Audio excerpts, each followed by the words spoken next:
This is New School Marketing Podcast for real estate pros, where the very best of real estate reveal their latest systems and strategies.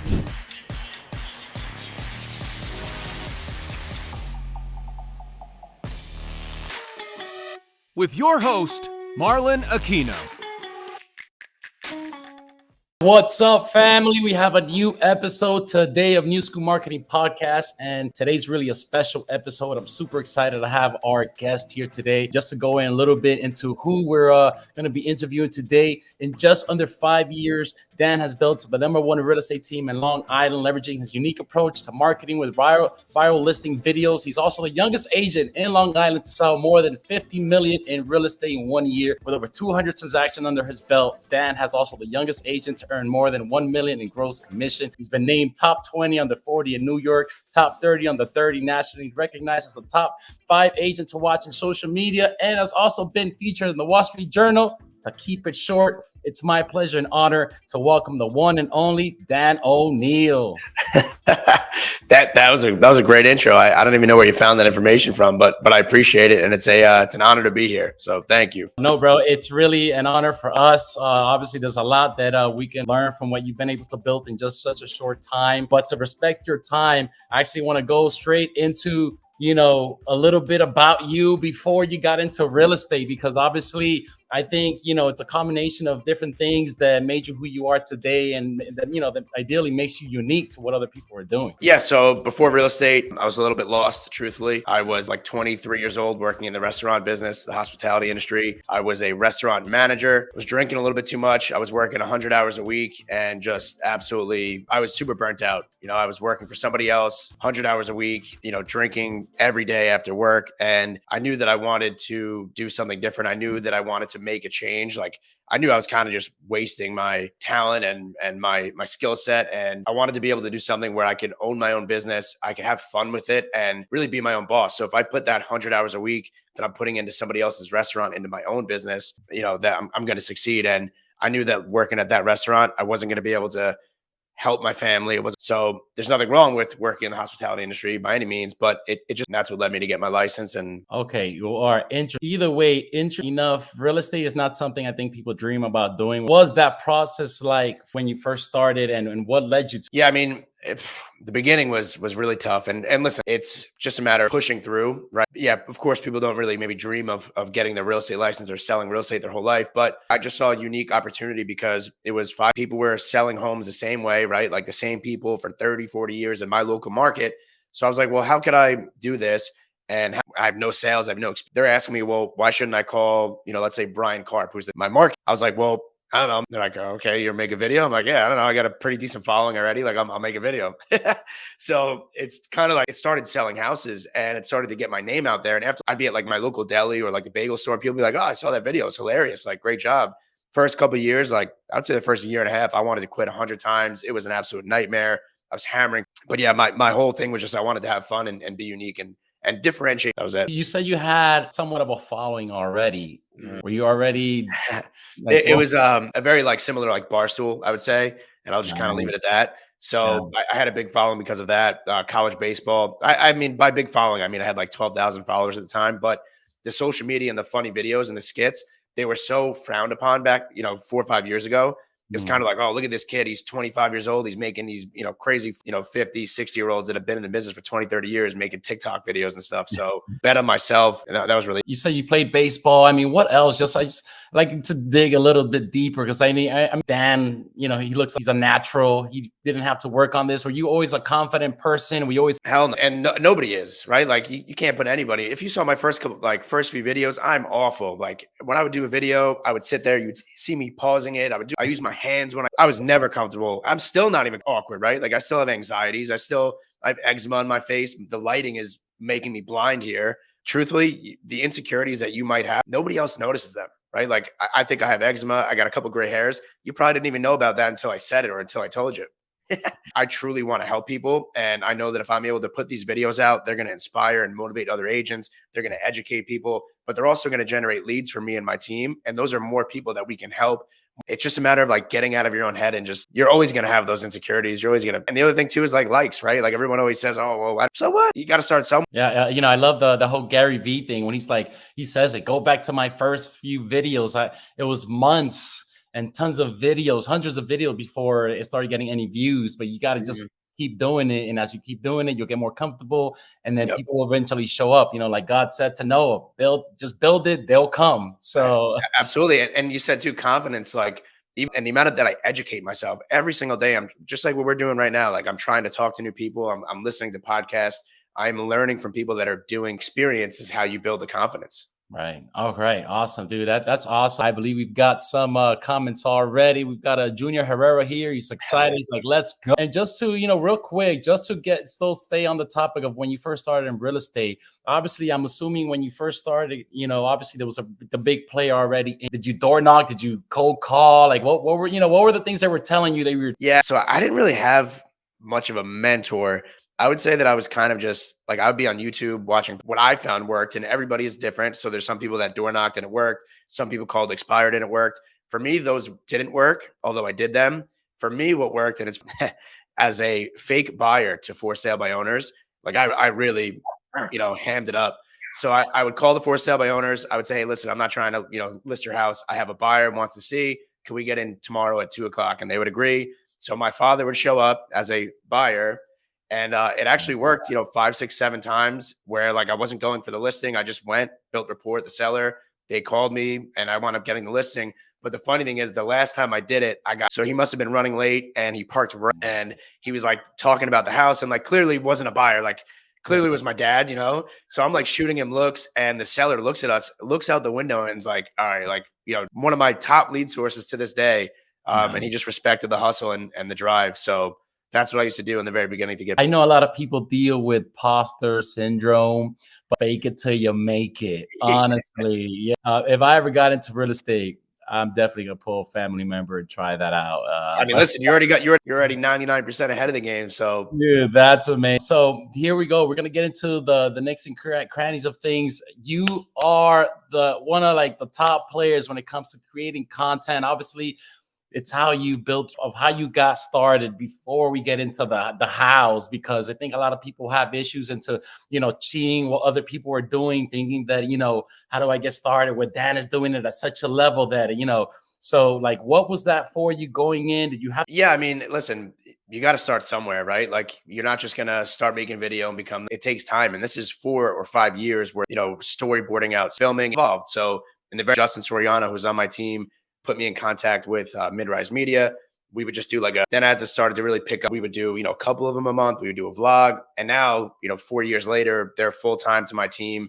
But believe it or not, like a lot of these skits, they are done with like, it just pops into my head. I write it out and we film it. So I found that like a lot of the times where you spend so much time on it, sometimes that, isn't the ones that do the best. Sometimes the fastest ones are like the quickest ones that you maybe don't put a ton of thought into. Shotgun, right? Spray it against the wall. And for us now, it's at a point where, and doing these videos at a high level, we're really not spending a ton of time. They're all just instances of like something that's happened or like a trending TV show or a trending movie or a scene. And that's what we do. But the other thing too is like not even to do those funny skits or to be that person. Now's a really good time. Educate your buyers, your sellers, your clients, because now is the time to be like the knowledge broker, not even just real estate, because of really the state of the world. Yeah, that's true. I mean, content is the future. I mean, I think there's, people would piggyback off of the company's brand, but that no longer is really going to be what separates you from, from the crowd. So if you really want to have success in the future for you now, I think one thing for sure that you said is getting ideas from, and one thing I always say is like, if you got an idea,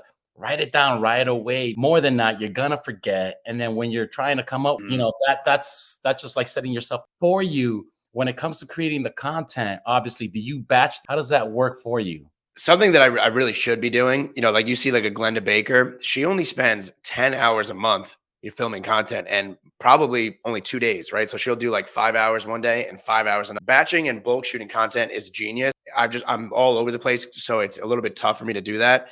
I just kind of like come up with like last night, right? I'm on the treadmill, making it almost like an infomercial where it's like, do you have trouble with time? Literally just on the treadmill and like as I'm running. So I just wrote it down in my notes as the days go, as the night goes on, I just keep adding to it until we comes to shooting it. And then I have everything put together and we kind of storyboard it that way. So it's really important that anytime you can use anything as inspiration, like, and even on the educational side, you could talk about rates right now. You could talk from articles from Inman, from Broke Agent Media, from the ideas from that a lot of people don't realize. Yeah, no, totally. I agree with you.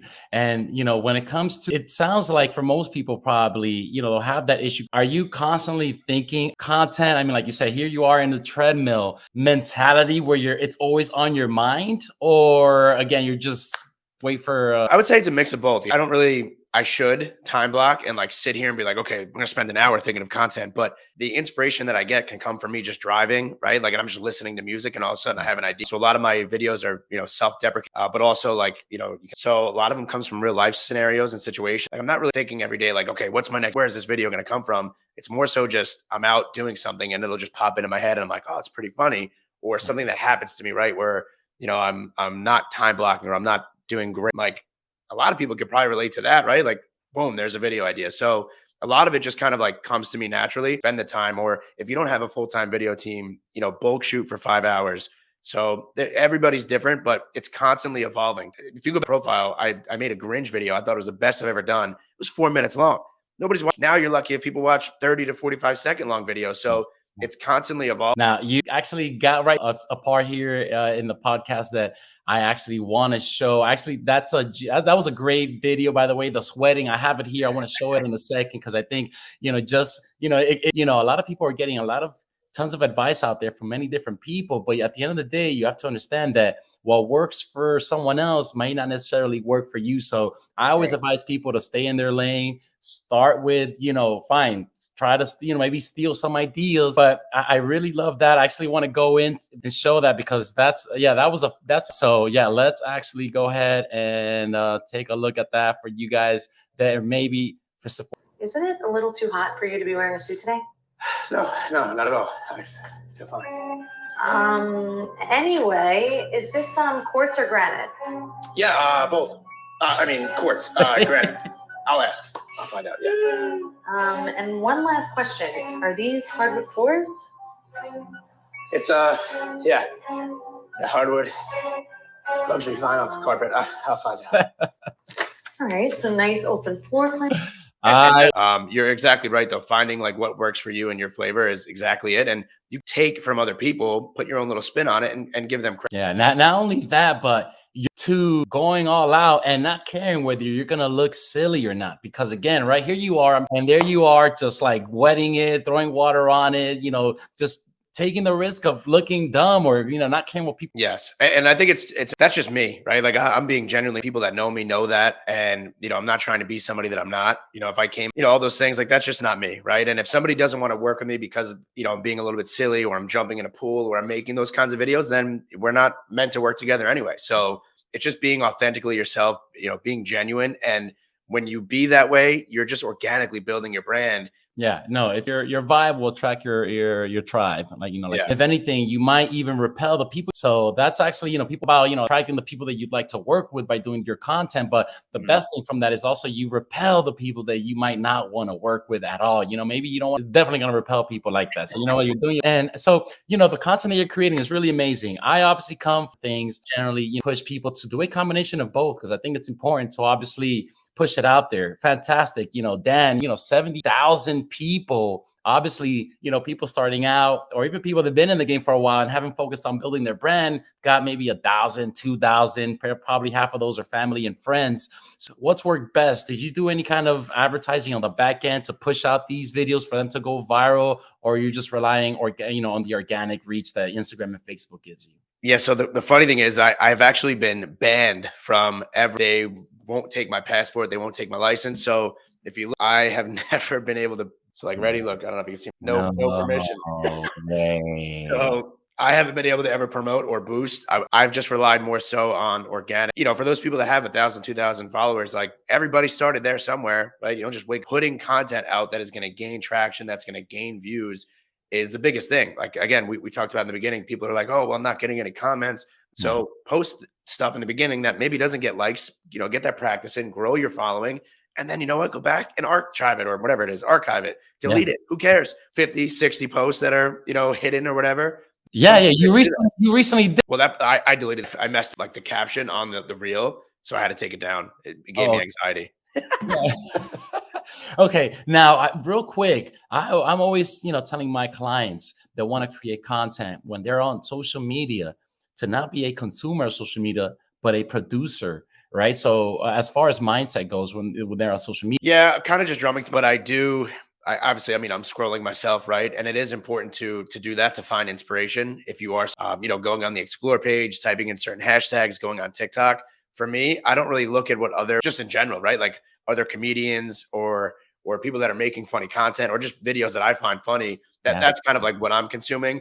But I have, if you immediately wake up and you're scrolling through Instagram and the last thing you do is kind of putting garbage in your brain, your computer, that's going to be, I've watched content that I think is funny. It's not necessarily real estate related, but almost make that as like a research period, right? Like day and go on TikTok and type in those keywords or, look at the broke agents page, whatever it is. But I do think it is important. But for me, it's just, I'm trying to get away a little bit from like the scrolling and, yeah, yeah. getting caught in that. No, and I agree on that. Our industry is just a step out and actually look at what's working in other industries and what other people. For me, I'm a huge fan of shows like the Dan Chappelle Show, the Key and Peele Show, Right. and generally, I'm thinking about how can I, integrate it into the real estate space and make it unique for people that are gonna a really great way to actually think about it. And so yeah, let's move forward here because part obviously we know what you're doing there. We know that you're banned from running ads. But when it comes to generating, Can you help me? Can you yeah, help me? but for you, where are what's the majority? Where are the Majority of the leads, honestly, are Instagram. They are social, and I would say Sphere, right? Like past clients and Instagram.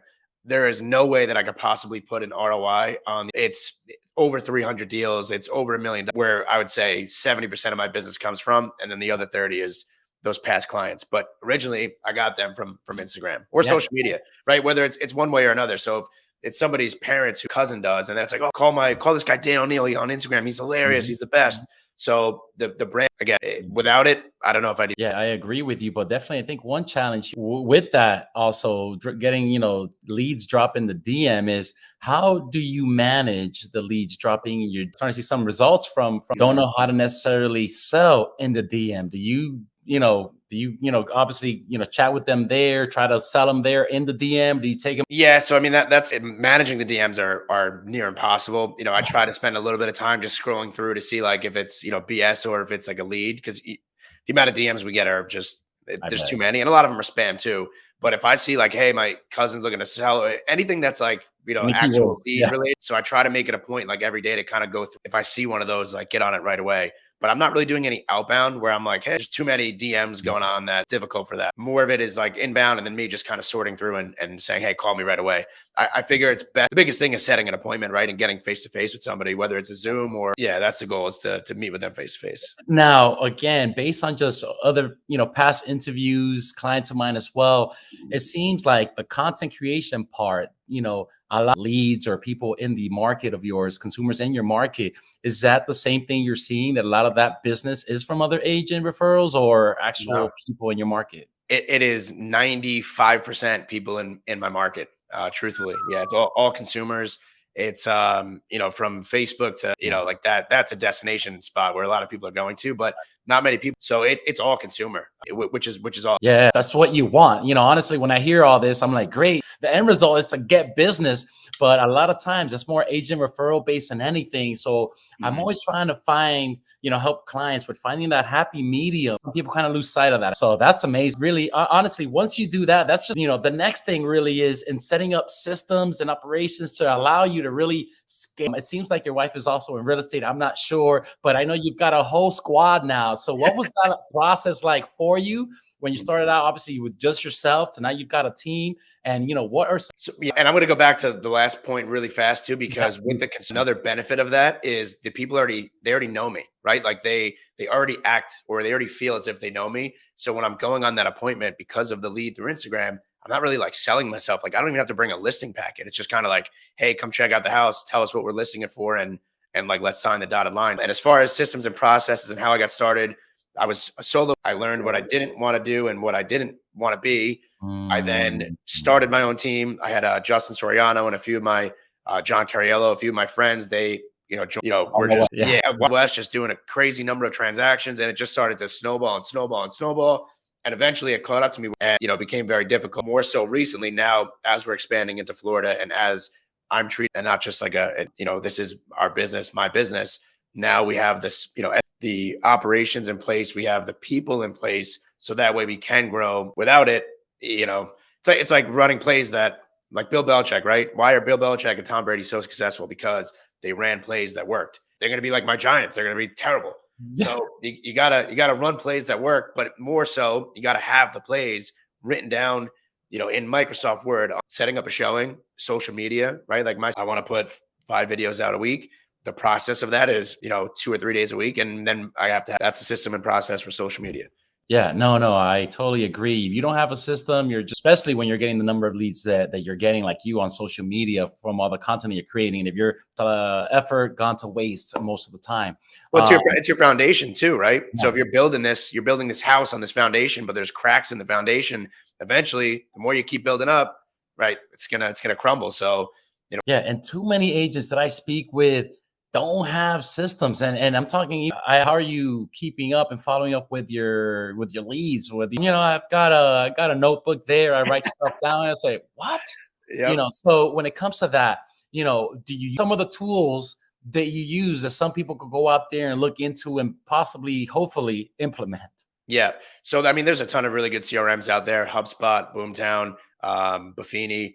But basically we have QR codes set up at our open houses that, they just go straight into the CRM. Then they set a reminder for 3 days and 7 days. Follow up is huge. I mean, I got to give you the most credit because you got, and we have the VAs that do it and then send out reminders to the team. Yeah, no, honestly, that's like one component as well. I think some people don't even have links to calendars for them to set up people and, force everyone to go a little bit more digital than they were. And on that note, I actually would love to get your take because a lot of people were affected during the pandemic. How did the pandemic? Yeah. So, I mean, I'm trying to word this the right way. The pandemic, for like the worst thing that's ever happened, right? But it was also one of the best things. That's our core value is philanthropy and giving back. And I mean, you follow me, so you see all the donations and the stuff that we do. They had to, right, because of their age or their health and the family. They had to kind of pull back. We kind of used it as an opportunity to give back and do the philanthropy and get involved with the community. Donated like $20,000, and we were going to all the hospitals around, and we were delivering the first responders and the hospital workers and everybody food from good restaurants. I mean, not Happy Meals from McDonald's. Yeah. And like, listen, there were times in the very beginning too where like it was really, really scary because we're going in here, you don't even know what it is yet, right? Exactly. That's what I was about to say. You were really, there's like what that did was it showed that like, yes, you know what, we are younger, but we're here to, going through this tough time. We're here to support, and we're young. We're able to do these. It took our business to the next level because it had a lot of credibility within our community. We made a lot of great relationships. Today, really, Florida, obviously we're expanding down there. Love that. So we have a great article that's going to be coming out in The Real Deal in the Wall Street Journal. So later on this afternoon, I'm going to, hurricane relief fund where, for every comment like that we get or something like that, we're going to donate like, $5, $10. And hopefully that, gets up there and we're able to immediately just do some good for a new community that we're expanding into. Man, that's amazing. At the end of the day, really, that's what it should be about: giving back, caring. Again, when we're talking about, even on social media, engaging and, commenting on comments with people who you would like to build relationships. So and I'll tell you too, like for me, and this is going to sound so corny, and I don't mind if you unfollow me after this, but like giving back is, I don't know, for whatever reason, like I've just been doing it since I was a kid. I didn't grow up with much. My dad used to always take me to like the soup kitchens every Sunday, like whether I wanted to back then or not. Was probably like a year and a half ago. And I did a vlog, I think, where I was just like going through a little bit of a tough time. And I was keeping a journal of like what made me happy, what I was struggling with, right? So that way I can go back and look and be like, here are my habits when I was doing good. Here are my habits when I was, in a little bit of a funky state, right? Maybe I was eating like garbage, I wasn't working out, whatever it is. Yeah. If you go back and watch the vlog, like I think an animal hospital, and we rescued every dog that was there. Right. So crying, just like going to like our local restaurants and like paying for somebody's meal, just like little things like that, like truly brings me, kind of doing it unplanned because there was a homeless gentleman in my neighborhood, and I took him to my house, gave him, money, all these things. I put him up in a great hotel, and like, he told me his whole story. Like I felt so bad for him. And then the next day he like went out and like, robbed something, and it was like all over the news. And I just given I didn't even lock my door at the time, like That's so. he's getting arrested with your suit, the clothes you gave him. Yeah. No, dude, all the things that you do, that's probably at the, my wish is that more people did that, because everyone gets into real estate to, help themselves and their family. I was a byproduct of that too. I was barely getting by before my parents got into real estate, which is one of the reasons that I chose to work with real estate agents. And, I just saw too many people doing things the old. Thank you for sharing that. Obviously, Yep. when we're talking about community, there's the giving back and all that aspect of it.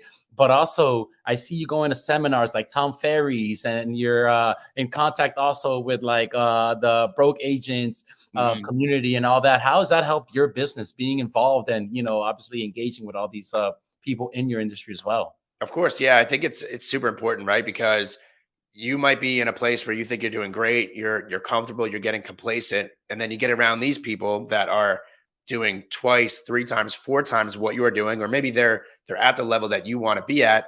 And the best way to learn is to surround yourself with those people, right? It's a game changer for you. And for me, those seminars and getting around those crews, it allows me to just go and listen and hear what they're doing, and then I can take it back and I can implement it, right? And it kind of remotivates you, it re-inspires you, because again, they're doing 1,000. How can I get to that level? Yeah. And how can I do it quickly? So for me, surrounding yourself with No, and not only that, but the right mentality. Because if you think that you know it all, you know better than everybody, then you just automatically put a ceiling for yourself. You stop growing. And what you're doing sounds like you've got a student mentality, where you're always learning without the ego. I think there's a lot of ego in real estate.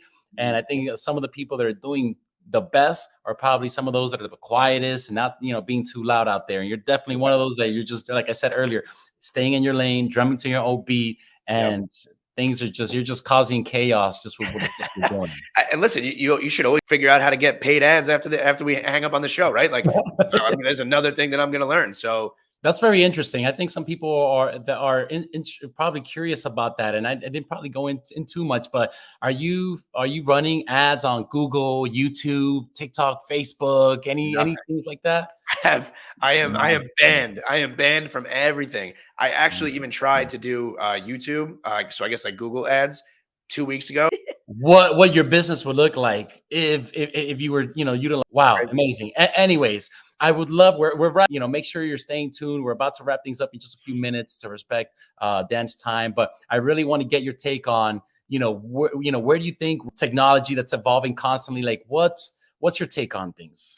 I think that with the metaverse and all that stuff going on, I think that now is the best time to be the knowledge broker. There are 1.5 million agents in the business, and NAR and all these sites are predicting a 20 to 30% drop in sales. So that means, let's say last year there's 1.5 million agents and there was maybe 6 million deals done, right? This year is going to be 1.5 million agents, but there's only going to be 4 million deals that are done. So there's going to be a lot of people maybe that aren't in the business, or that maybe got into the business after the pandemic. They don't have the right habits. They were and if you do those things, and if you're in the right habits, you'll be one of those. I don't know. Yeah, it's not gonna look pretty. The what is it? The real estate fee, it's not gonna get any better. No. Dude, thank you very much. I'd always like to end this. These are just Lipton iced tea. What is this? We got So my background before, and not before, I actually still do. My wife and I are actors in Hollywood. Oh yeah, we were talking about that. Hell yeah. Yeah. I'm gonna be bi-coastal for a little bit. She's actually out now in LA filming, so I'm out here dolo by myself. Well, I'll be down there in 2 weeks, so let's link up. Yes, definitely. I'd love. That's no longer on air, but it's called The Actors Interview. All the A-list actors, and at the end of the show, he would ask these 10 questions to every guest. And it's something that I really loved. I thought it was, it hasn't been up too long, but the idea is for me to hopefully and just get everyone's questions there together. And obviously don't think too much about it. Just the first thing that comes to your mind is going to be the best answer. Here we go. Question number 1. What is your my favorite fuck? Right. Heck yeah. Like Gary Vee. No shame to say it.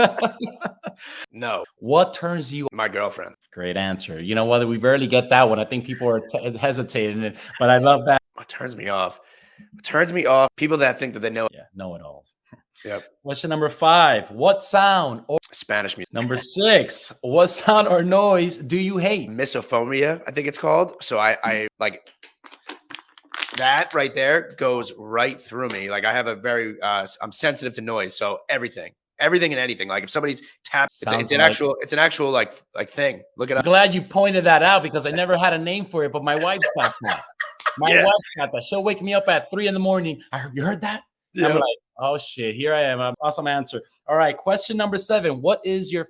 I think we already said We that. already hit that one. Yeah. All right, number 8. What profession? I'd probably say truthfully. You know what? I see you got a natural knack for it too. So I'm pretty sure in the future. Question number 9. What profession would you not? I would say the restaurant business, just because of my past experience. Again, not that there's anything wrong with it, but it almost killed me. So Yeah, I can. That's rough. yeah. And finally, the last and the final question, number 10. If heaven exists, what would? That's a great question. I would want him that he was proud of me. And that All right. That at the end of the day, that's all we want to. We want to be validated. I guess. Awesome, Dan. This was amazing. I appreciate you taking the time to come on here. I think we went a little longer than we wanted to, but obviously once we got going. But for those of you that weren't already, where can they follow you, Dan? Moving forward. Dan O'Neill _. There's like 10 fake accounts running around right now. But yeah, Dan O'Neill _ Facebook's the same thing. And I appreciate you having me. This was it was an honor to finally get this done and get on here together. And I'm excited too. When I'm in Tampa, we'll definitely link up. We'll shoot some content. No, definitely. Thank you for coming. Obviously, if you have any further questions regarding on anything maybe didn't cover here, I'm pretty sure he's open to answering all your questions inside his DM. So flood his DMs, and there's a chance he might get back to you if it sounds legit. But then, thank you so much for coming on here, and just have a great week, boss. Yes, you too, and thank you so much. It was an honor to be on here. Thanks for having me. It's all my pleasure. Thank you so much. All right, guys, there you heard it. Another episode. We just finished with the one and only Dan O'Neill. There's a lot that you can pick from this. So make sure to, obviously, if you're watching the live or Stitcher and you want to watch the video, it'll be on Spotify.